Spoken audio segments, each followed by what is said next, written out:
To finish off the section, we're going to do one more synthetic division video. We are going to be dividing x to the 5th power minus 4x to the 4th power plus 9x cubed minus 15x minus 20 by x minus 6. And then we're going to use the result to figure out if x minus 6 is a factor of said polynomial. So first thing we'll do is we'll set up our synthetic division like so. X minus 6 is our divisor. So for the root of the divisor, we'll go ahead and set x minus 6 equal to 0 and solve for x. That'll be x is equal to 6. X equals 6 is now what goes right up here.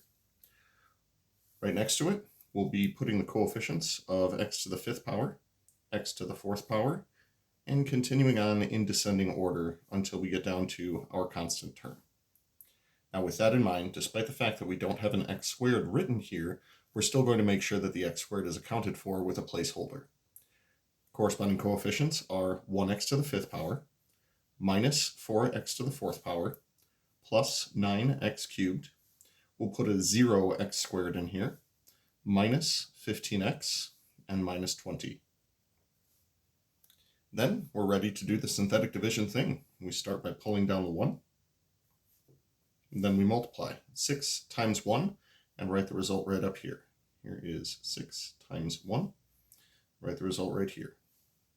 We sum the resulting column. Negative 4 plus 6 is 2. We then perform another multiplication. This number times the root of our divisor again, so 6 times 2. We get 12, and we sum the column. That'll give us 21. And we'll do 6 times 21, and we'll realize that this is about to escalate very quickly. That's 126. Upon summing the column, we'll get 126. 6 times 126, oh god, I've made a mistake. 756, I think.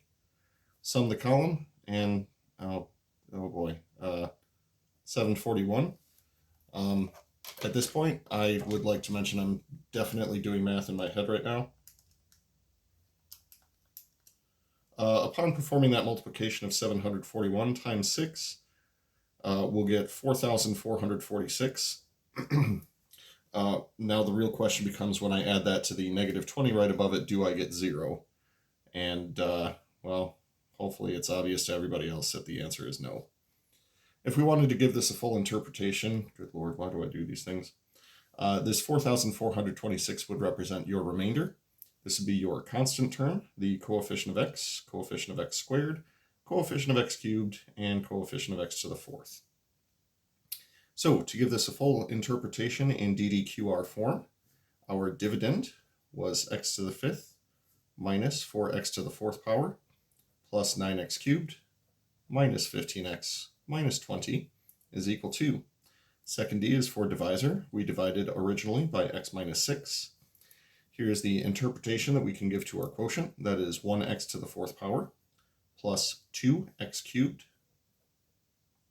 plus 21x squared plus 126 times x plus 741 for the constant term plus your remainder of 4,426. Now, in our next section, we're going to go over a couple of things that would let us know right away that x minus 6 is not a factor of this polynomial for several different reasons.